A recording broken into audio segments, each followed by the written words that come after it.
¿Por qué crecieron las poblaciones a finales de la Edad del Hierro? ¿Cómo incidió la demografía en la organización social de los Ópida? ¿Cómo poder valorar la población en el concepto de ciudad de la Europa bárbara? ¿O cómo mejorar los protocolos de estimación demográfica desde la arqueología?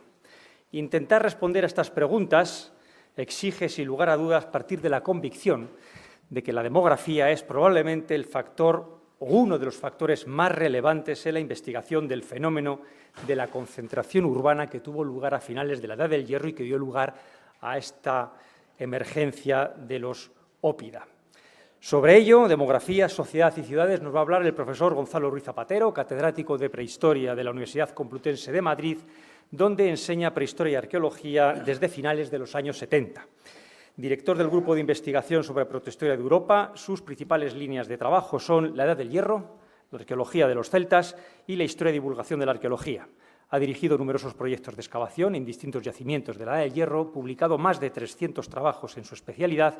y participado en un centenar de congresos. Y entre sus libros más recientes, Aldeas y ciudades en el primer milenio antes de Cristo, la meseta norte y los orígenes del urbanismo, los últimos carpetanos, el Oppidum del llano de la Horca y Gentes de la Edad del Hierro, publicada y editada en la Comunidad Autónoma de Madrid. Desde el año 2014, el profesor Ruiz Zapatero es director de la revista Complutum. Un placer tenerte entre nosotros cuando quieras, Gonzalo. Muy bien, adelante. Voy a tratar de ser lo más breve a última hora de la mañana. En primer lugar, señalar que de lo que yo voy a tratar se va a restringir fundamentalmente al área de Centro Europa, no haré referencias a la península ibérica, donde hay trabajos de varios colegas. El profesor Almagro Gorbea fue uno de los pioneros en los temas de demografía en la Edad del Hierro de la península ibérica. Posteriormente, la profesora Marisa Cerdeño, el profesor Francisco Burillo, el profesor Álvarez Sanchís y yo mismo hemos publicado algunos estudios relacionados con la península ibérica. Pero lo que quiero yo tratar es, sobre todo, esa perspectiva europea, las perspectivas metodológicas y cómo la demografía puede ser muy relevante para la interpretación global de las sociedades de finales de la Edad del Hierro. Mi argumentación va a partir de la convicción de que la demografía es probablemente el principal factor clave de las sociedades humanas, que necesitamos construir una verdadera arqueología demográfica, que en el caso de los Ópida la demografía es probablemente uno de los factores, si no el más relevante, en la interpretación de ese fenómeno de concentración urbana a finales de la Edad del Hierro. Discutir o presentar algunos cálculos y estimaciones de los Ópida, cuántos habitantes, cuántos atenienses por hectárea en el interior de estos centros, una reflexión sobre dinámicas diacrónicas y sincrónicas más allá de los Ópida, posibilidad de establecer cálculos sobre densidades de población regional,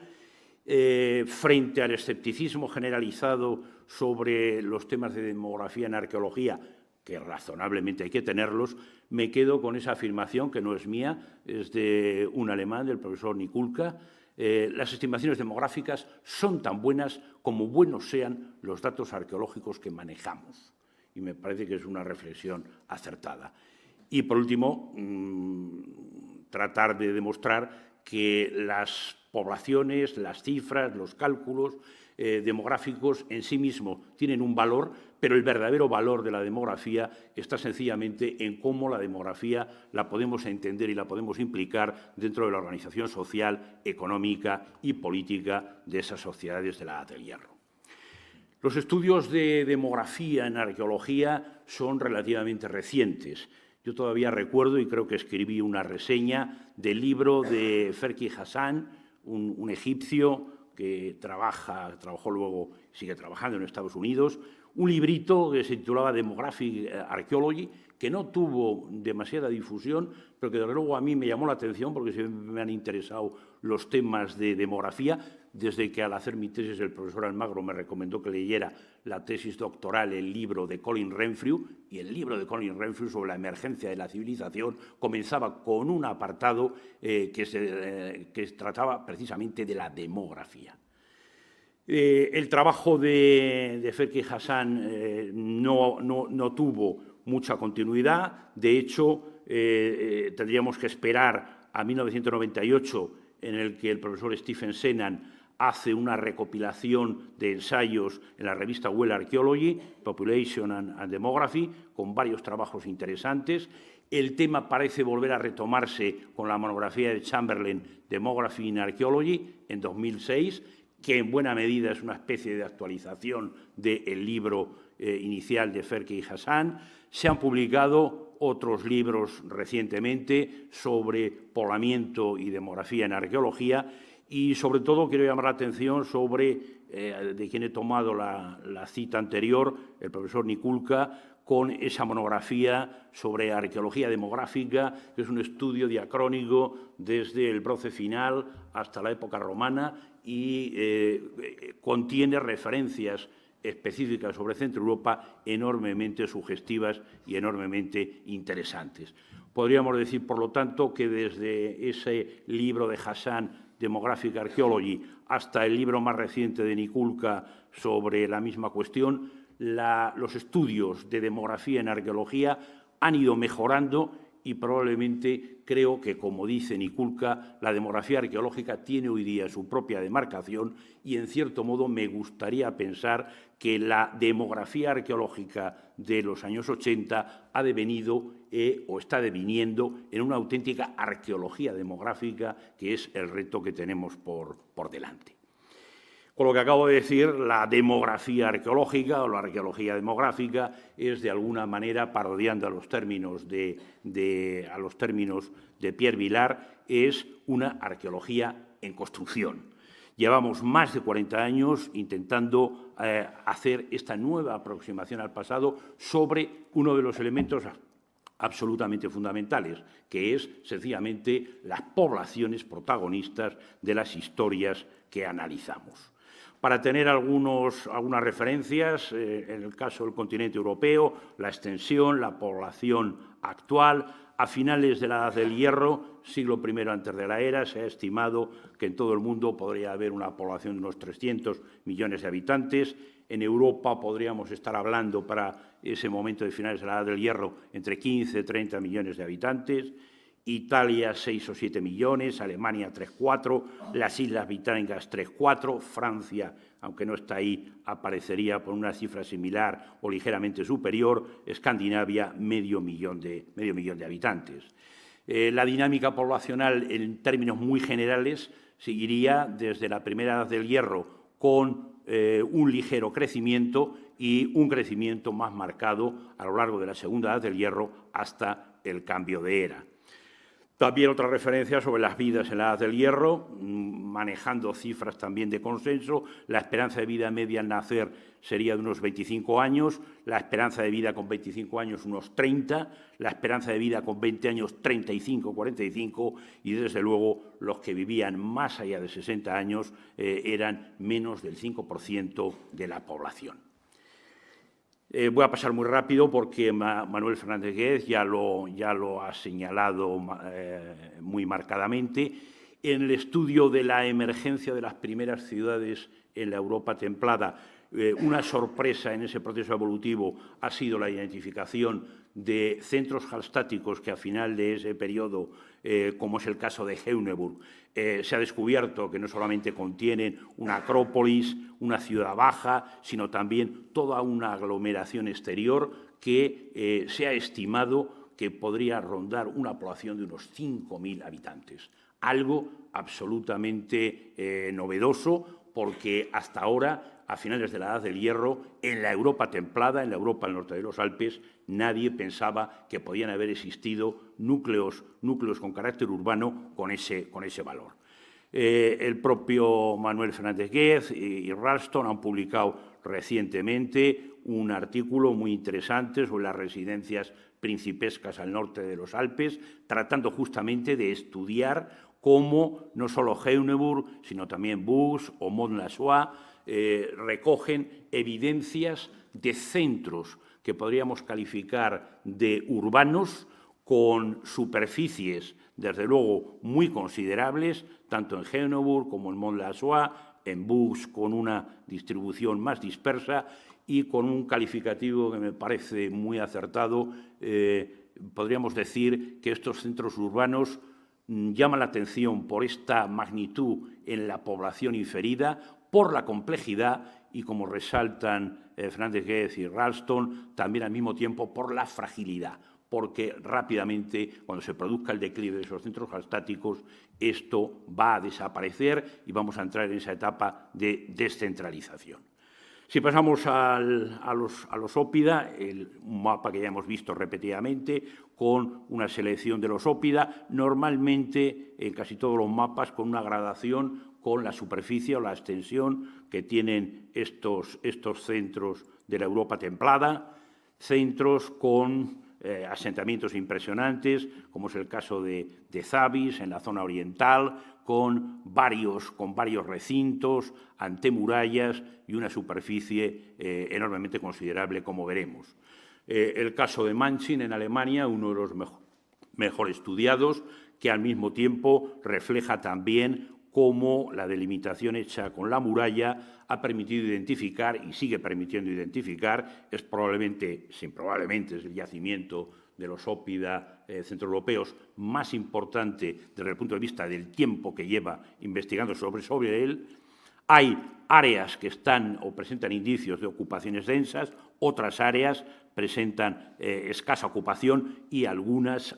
partes del sitio prácticamente están sin indicios de ocupación.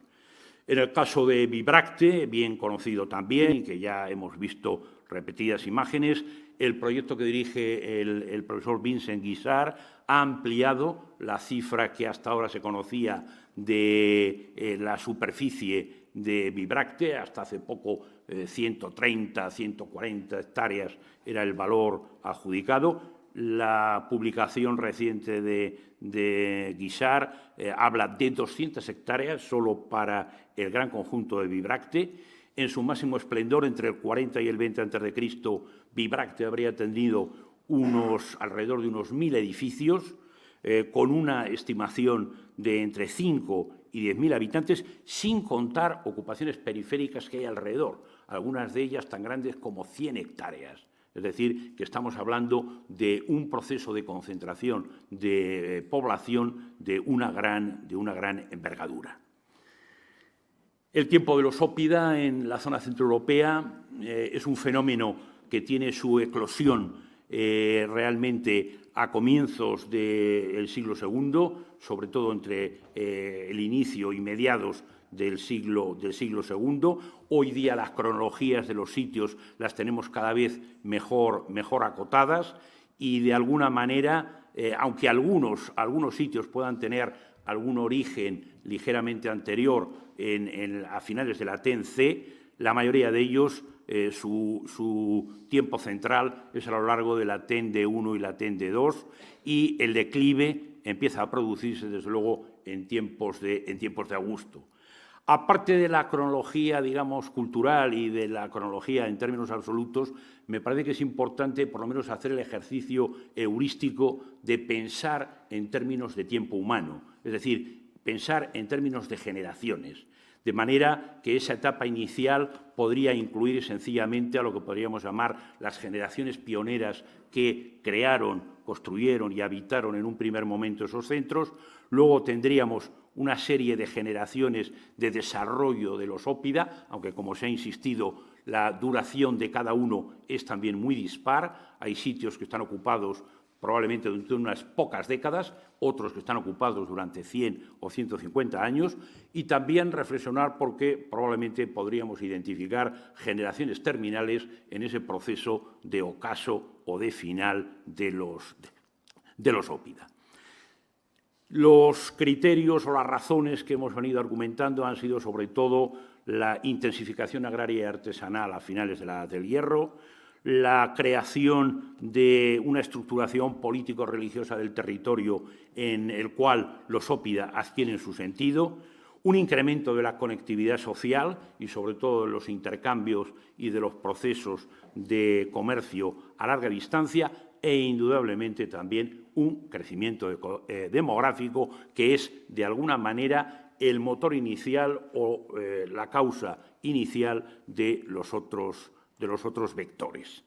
Superficies de los ópida. Para tener alguna idea, aquí estamos viendo sencillamente cómo entre 5 y 10 hectáreas podríamos calificar son los ópida pequeños, entre 10 y 50 hectáreas serían ópida de extensiones medias y por encima de los 50, 100, 600 hectáreas, incluso alguno de alrededor de 1.400, 1.500 hectáreas, como alguien ha dicho, como algún colega ha dicho, sitios exageradamente, anormalmente grandes. Para tener una idea, aquí estamos viendo Manchin, Zavis y Montbebré comparados con las plantas de Roma, de la Atenas clásica o el París de Carlos V, para ver hasta qué punto realmente los ópida grandes de Centro Europa merecen o pueden ser perfectamente calificados como las primeras ciudades al norte de los Alpes, si hacemos incluso abstracción de los centros gastáticos que hemos comentado anteriormente. En algunos casos, las construcciones de murallas se ahorran por buscar horquillas de ríos, como en el caso de Kelheim. En Heide-Graben hay más de 1.000 hectáreas, aunque evidentemente no todas las superficies que tenemos delimitadas estuvieron utilizadas como residencias domésticas. Si tratamos de hacer una visión diacrónica, tendríamos en ese momento de la TEN-C un proceso de crecimiento y de concentración de la población. En la TEN D1, D2 asistiríamos al clímax, al momento central de desarrollo de estos núcleos y probablemente a partir ya de las décadas centrales, al menos del siglo I antes de la era, se iniciaría un declive que acabaría produciendo el colapso y el abandono de algunos de estos núcleos o la transformación en ciudades romanas en otros casos. Los problemas para acercarse a la demografía, a los cálculos demográficos en la Edad del Hierro son muchos.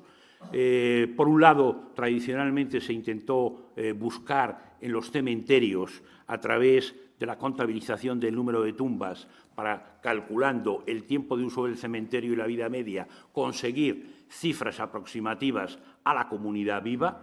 Ese método tiene el problema de que en muchos cementerios hay erosión, tumbas perdidas y, desde luego, es muy difícil saber siempre que tenemos las necrópolis, las áreas cementeriales completamente excavadas.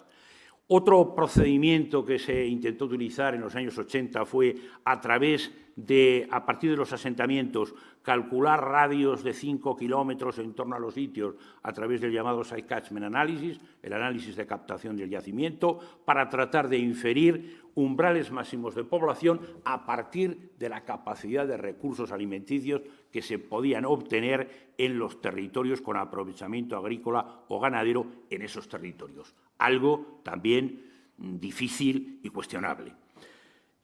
Otro procedimiento es, a partir de los propios sitios, a partir de los propios ópida, tener en cuenta o considerar el tamaño de superficie de las hectáreas para, a partir de ahí, intentar hacer cálculos relacionados también con el número de estructuras por unidad de superficie para hacer estimaciones de población. En algunos casos, algunos autores han utilizado la capacidad de almacenaje de los silos para intentar también así inferir de alguna manera tamaños de población y relacionarlos con el criterio de la capacidad de sustentación de esos territorios. Y, por último, desde el punto de vista arqueológico, cuando tenemos un número suficiente de estructuras de habitación residenciales, el sistema consiste en utilizar umbrales distintos para, a partir del número de individuos que vivirían en cada casa, intentar hacer una extrapolación. Y, por supuesto, siempre tenemos también las referencias de las fuentes clásicas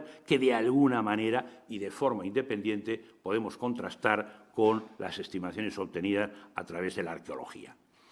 Las estructuras de habitación, como decía, es uno de los procedimientos teóricamente más antiguos. Cuando tenemos excavaciones en extensión y tenemos casas, viviendas bien documentadas, podemos calcular sencillamente superficies de esas viviendas en metros cuadrados. Un estudio de Narol, del norteamericano Narol del 62, que ha pasado a denominarse hoy día como la constante de Narol, calculó a través de comparaciones etnográficas que cada 10 metros cuadrados de superficie techada podría haber un habitante, y con esa fórmula, un habitante por cada 10 metros cuadrados de superficie techada, se intentaron hacer aplicaciones simplistas y mecánicas, también hay que decirlo. Estudios etnográficos posteriores han ido matizando cómo en distintos estudios etnográficos ese valor de 10 metros cuadrados por persona, bueno, pues es variable y puede oscilar entre 5,3 metros cuadrados y 7 o los 10 metros cuadrados del estudio original de Narol. Entre 4 y 6 individuos en viviendas que podemos considerar razonablemente familiares, entre comillas, es algo que se ha venido haciendo, pero igual que la constante de Narol hay que tomarla con mucha precaución, la estimación de habitantes a partir de estructuras de habitación creo que efectivamente es algo más complejo de lo que tradicionalmente hemos asumido, porque hay que tener en cuenta el uso del espacio, qué parte de ese espacio es para almacenaje, si hay ganado estabulado, cuál es el modelo social del grupo que ocupa esas viviendas, factores climáticos también pueden intervenir en eso. Es decir, necesitamos seguir explorando más profundamente, a través de más casos concretos, esa relación. Un trabajo, un artículo reciente también de Tom Moore sobre los óppida como centros de lo que se ha llamado urbanismo de baja densidad, que es un concepto de urbanismo aplicado a territorios, por ejemplo, de Asia, de África o de Sudamérica,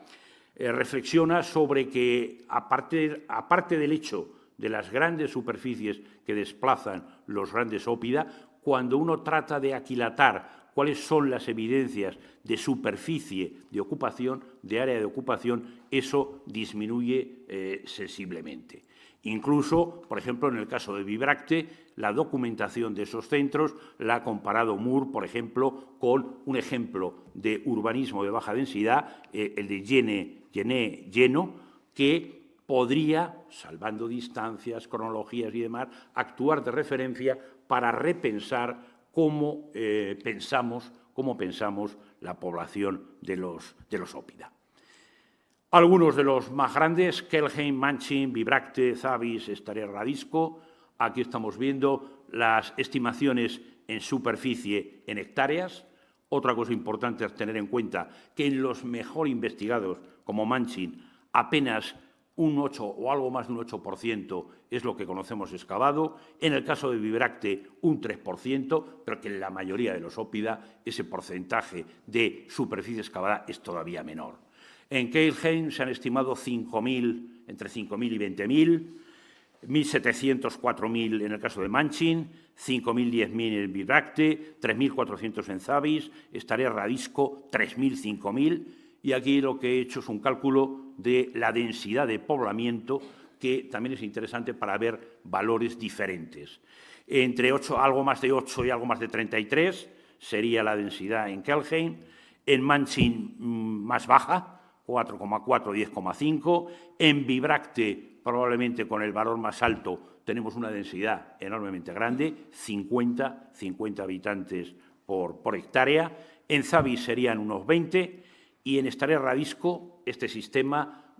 permite detectar anomalías a priori, porque en Stare Radisco las cifras serían de 81 a 135 habitantes por hectárea, lo cual supone, desde luego, dispararse completamente de las cifras que tenemos de otros óppida e incluso superar algunos de los valores de densidad en algunas de las ciudades clásicas del mundo mediterráneo. Las necrópolis atenienses presentan muchas más dificultades, incluso las que tenemos mejor documentadas, como Mussingen Rhein. El número de enterramientos, cada figurita son 10 tumbas, 220, 230, Horaz Kaisergarten 200, Dulberg entre 350, y una estimación sobre datos de sondeos y de prospección de que pudieron haber llegado a las 2.000. A partir de esos datos se dibujarían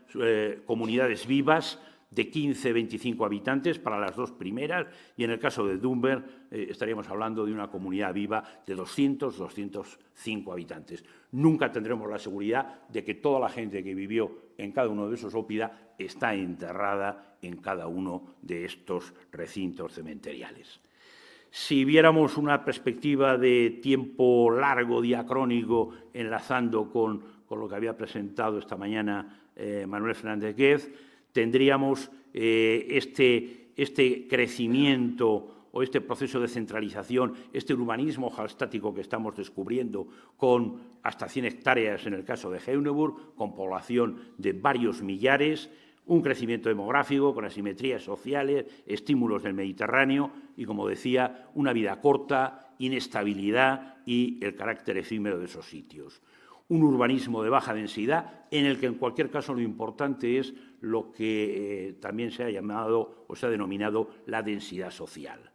Con el final del Hallstatt, la crisis de finales del Hallstatt, ese proceso de descentralización ruraliza el poblamiento, desaparecen esos grandes centros hallstáticos y a finales de la TENC se inicia ese proceso rápido de centralización y de la aparición de los ópida de finales de la Edad del Hierro.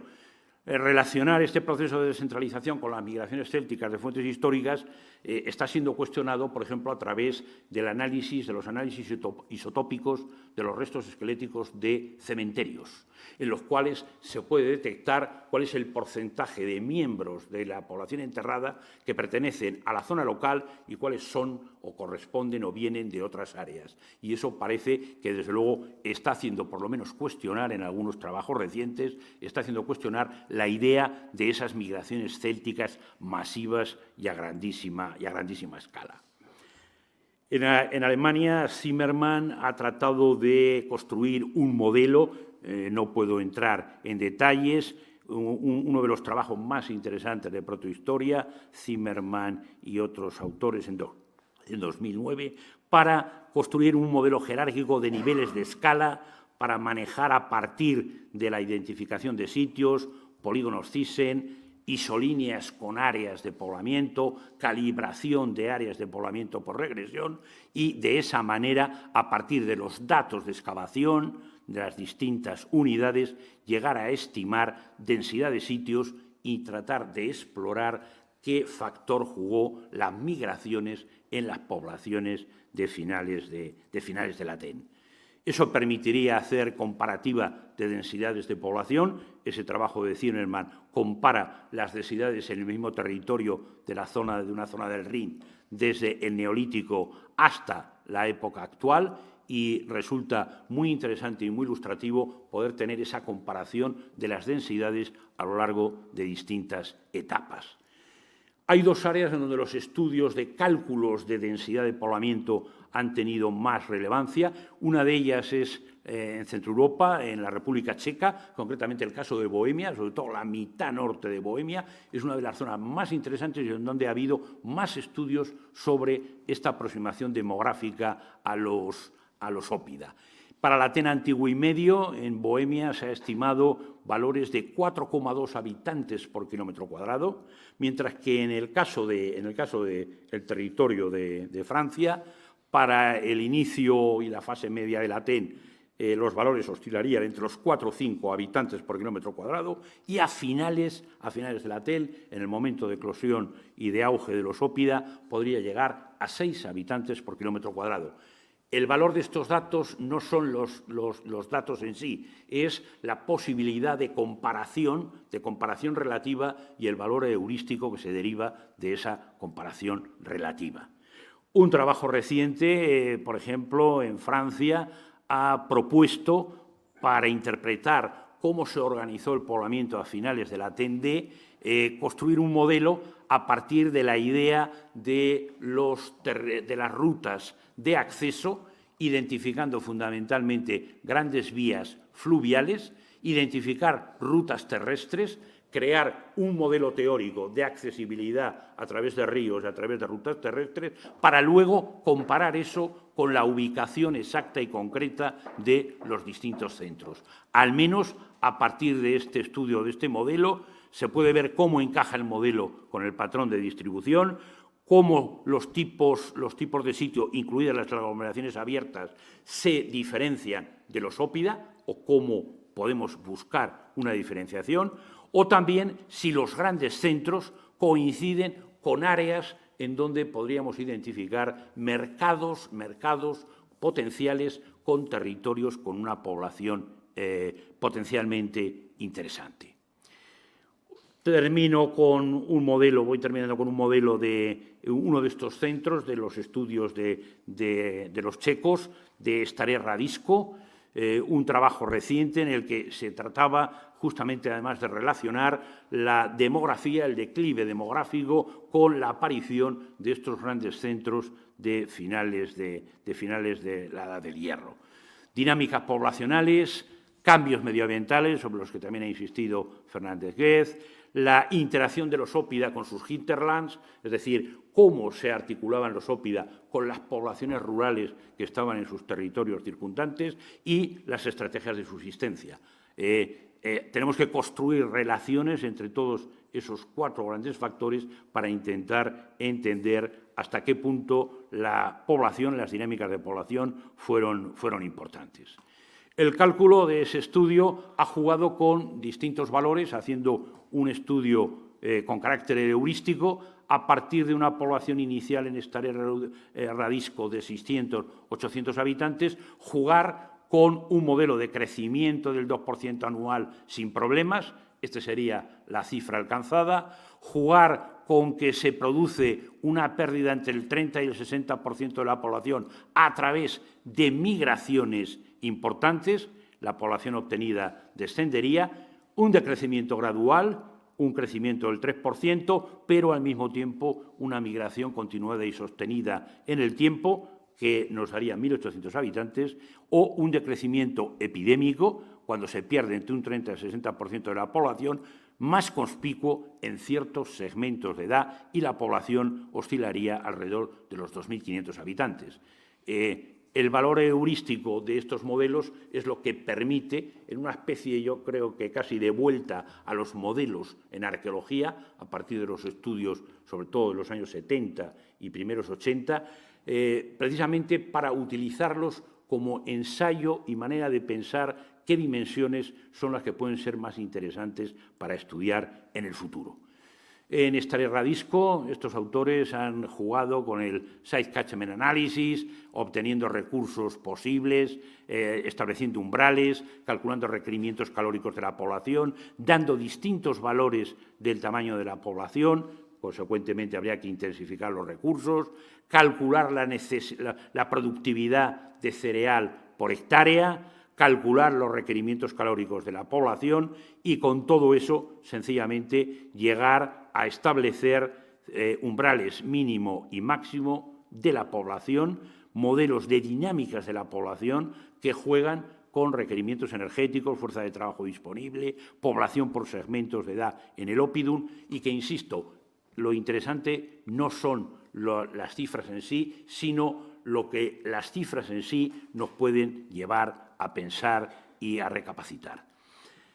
El caso de la discusión sobre las ciudades, uno de los trabajos más interesantes, y apareció publicado en el libro editado por Manuel Fernández Guez recientemente, el estudio del estadounidense Smith, que ha creado 4 grandes ámbitos, unos relacionados con tamaño, otro con funciones urbanas, otro con construcción del medio y otro con rasgos sociales. Bien, si esta lista de 21 rasgos que definen a un urbanismo, podríamos decir, internacional, la utilizamos para aplicarla al caso de los ópida, la inmensa mayoría de esos atributos o de esos rasgos de Smith los encontraríamos en buena parte de esos centros urbanos. Es posible que no todos, pero vuelvo a insistir en la idea de que el urbanismo no es un fenómeno homogéneo en todo el mundo y en todo el territorio y tiene también modalidades diferentes, como ese urbanismo de baja densidad al que hacía alusión antes. Me quedo con el concepto de demografía social. Las estimaciones demográficas, aparte de su valor orientativo en sí mismas, tienen que servir para pensar la organización de las instituciones políticas, el comportamiento social y la acción comunitaria, porque todas esas variables dependen en gran medida del tamaño demográfico. Y es verdad que ni los individuos ni las sociedades fueron robots o individuos mecánicos con un comportamiento mecánico, pero eso lo estamos pudiendo empezar a matizar a través de los estudios de ADN, estableciendo parentescos. Podríamos llegar algún día a establecer dinastías o linajes, como se han empezado a intentar hacer en el caso de los núcleos halstáticos en otros periodos. Esto no es ciencia ficción. O los estudios isotópicos, que, repito, nos permiten identificar qué porcentaje de individuos en un cementerio proceden del territorio local y cuáles proceden de otro territorio. La complejidad social y la densidad poblacional son dos parámetros que están estrechamente unidos. Concluyo. La demografía o la aproximación demográfica a los ópida sencillamente es una aproximación, como decía al principio, que está por construir. Es una arqueología demográfica que tenemos que seguir construyendo. Hay nuevas metodologías de trabajo. Me voy a quedar solo con una, con sencillamente el empleo del LIDAR para poder hacer prospecciones de áreas enormemente grandes, de centros de gran extensión. Otra cosa que, desde luego, a partir de toda la lectura que he hecho de los trabajos que he utilizado para esta presentación, me ha quedado en la cabeza, es que necesitamos probablemente crear proyectos internacionales. No puede ser que los ópida en la República Checa tengan una dimensión, que en Francia otra, que en Reino Unido otra, que en la península ibérica otra. Hoy día hay proyectos europeos en los que probablemente ha habido alguna iniciativa ya sobre las primeras ciudades de Europa, pero desde luego esa cooperación internacional yo creo que es absolutamente obligada. Y además tener en cuenta que se puede trabajar de una forma multiescalar, a distintas escalas o a distintos niveles. No perder de vista, aunque no es arqueología demográfica o demografía arqueológica, puesto que es sencillamente paleodemografía, las aproximaciones de la bioarqueología, como he dicho, sobre todo a través del ADN y de los estudios isotópicos. Al final, mi impresión es que el crecimiento de la población fue un elemento determinante en la aparición de los ópida, que podemos hoy día repensar a partir del intento fallido del urbanismo de los centros halstáticos y que, desde luego, el elemento clave que todavía no hemos agarrado es qué hay detrás de ese proceso de sinecismo a finales de la Primera del Hierro, a finales del Hallstatt y a partir de la TEN-D en los distintos territorios de la Europa templada. Muchas gracias.